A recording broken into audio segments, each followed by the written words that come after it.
जैसा कि आप सभी जानते हैं कि बिहार के जितने सारे सरकारी स्कूल हैं या प्राइवेट स्कूल, सभी में प्रत्येक शनिवार को सुरक्षित शनिवार का आयोजन किया जाता है और प्रत्येक शनिवार को कुछ अलग अलग विषयों पर विशेष चर्चाएं की जाती है और बच्चों को समझाया जाता है। तो आज सुरक्षित शनिवार में मेरा जो विषय है वो है भूकंप से खतरे एवं इससे बचाव के संदर्भ में जानकारी। इस विषय पर बात करने के लिए हमारे साथ सुनील सर जुड़े हुए हैं, जो कि एक फोकल शिक्षक हैं। तो चलिए इस पर विस्तार पूर्वक उससे जानने का प्रयास करते हैं। तो सर, आपका बहुत बहुत स्वागत है। जी, आपका भी राजेश सर बहुत बहुत धन्यवाद। सर, पहले ये बच्चे को समझाइए कि आखिर भूकंप क्या है, इसके आने का क्या कारण है। देखिए राजेश सर, ये जो सुरक्षित शनिवार चल रहा है अभी पूरे बिहार में, प्रत्येक विद्यालय में, सरकारी विद्यालय में, ये बिहार सरकार का बहुत ही महत्वाकांक्षी योजना है विद्यालय में। इससे बच्चों को बचाया जा सकता है भूकंप से। अब सवाल है कि भूकंप क्या है। भूकंप पृथ्वी का सबसे जो ऊपरी सतह है उसमें एक तरह का कंपन होता है। चूँकि पृथ्वी में 3 परत होता है, क्या होता है ना कि वो तीनों परत में वो कभी कभी टकराते रहता है। जी। तो टकराहट के वजह से उसमें एक कंपन होता है और ये कंपन 1 इंच से 10 गज तक भी हो सकता है। जी। तो इसी दौरान जो जानमाल की क्षति होती है तो उसी विस्तृत रूप को हम लोग भूकंप कहते हैं।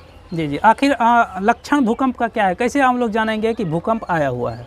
देखिए, इसका अभी कोई पूर्वानुमान नहीं लगाया जा सकता है। वैज्ञानिक इस पर शोध ही कर रहे हैं। जब आता है तभी हम इसके जी। तो इसका लक्षण क्या है। इसका लक्षण है क्या कि जैसे भूकंप आता है तो धरती हिलने लगती है, या कहिए कि भवन में दरारें पड़ जाती है।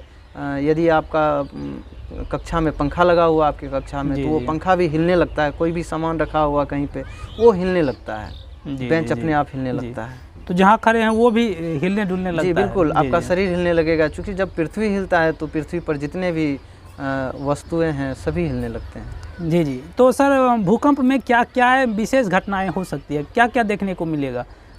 देखिए, भूकंप से तो बहुत अधिक जानमाल की क्षति हो सकती है। चूँकि इसका पैमाना जो होता है वो रिएक्टर में होता है। इसका रिएक्टर जितना बढ़ेगा जानमाल की क्षति उतना ही ज़्यादा होगी। जी। बिहार में 1934 में एक बार आया हुआ था भूकंप, जो कि 8 रिएक्टर से भी ज़्यादा था। वो उसमें बहुत ही जानमाल की क्षति हुई थी। जी। तो इससे घटनाएं देखने को मिल सकती है, घर सब गिर सकता है। जी बिल्कुल, घर मकान ढह सकते हैं, बाढ़ भी आ सकते हैं। चूँकि जहाँ पे बांध रहता है तो भूकंप के वजह से वो जो कंपन आता है धरती में, तो उस वजह से वो बांध टूट सकता है और आसपास के क्षेत्र में बाढ़ का भी खतरा बढ़ जाता है, जिससे पशु और लोगों का, सभी जीवों का क्षति हो सकता है। जी। बड़ा पेड़ सब भी गिर सकता है क्या। जी बिल्कुल, बड़े बड़े पेड़ गिर सकते हैं। बहुत बड़े बड़े बिल्डिंग जो होते हैं वह भी गिर सकते हैं। बिजली का खंभा गिर सकता है। बिजली का खंभा भी गिर सकता है। यदि हम लोग विद्यालय में बच्चे को पढ़ा रहे हैं तो बच्चों को ये जानकारी देना बहुत ही ज़रूरी है। हर शनिवार को ये सरकार के द्वारा कार्यक्रम चल रहा है। तो बच्चों को सर कैसे बचा जा सकता है, जैसे बिल्डिंग गिर जाएगा और बिजली का खंभा गिर जाएगा, बड़े बड़े पेड़ गिर जाएंगे, तो कैसे बच्चे को बचाया जा सकता है इससे। बच्चे को इसके लिए कक्षा में जानकारी देना ज़रूरी है। उनको बताएंगे कि जब भूकंप आए तो उसका अनुमान तो हम लोग भूकंप आने के बाद ही लगाते हैं।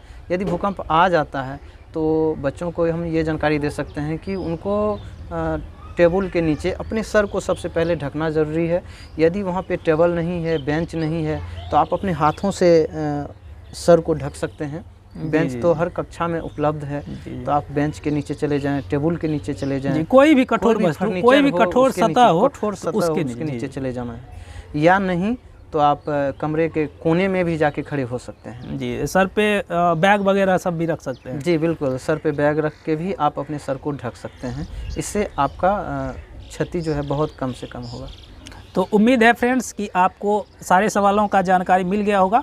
यदि कोई भी सवाल आपका छूटा हुआ है तो कमेंट बॉक्स में हमें बताएं। मैं अगले शनिवार आपको भरपूर प्रयास करूंगा आपके सवाल का जवाब देने के लिए। तो हमारे साथ बात करने के लिए सर आपका धन्यवाद। जी, आपका भी बहुत बहुत धन्यवाद राजेश सर।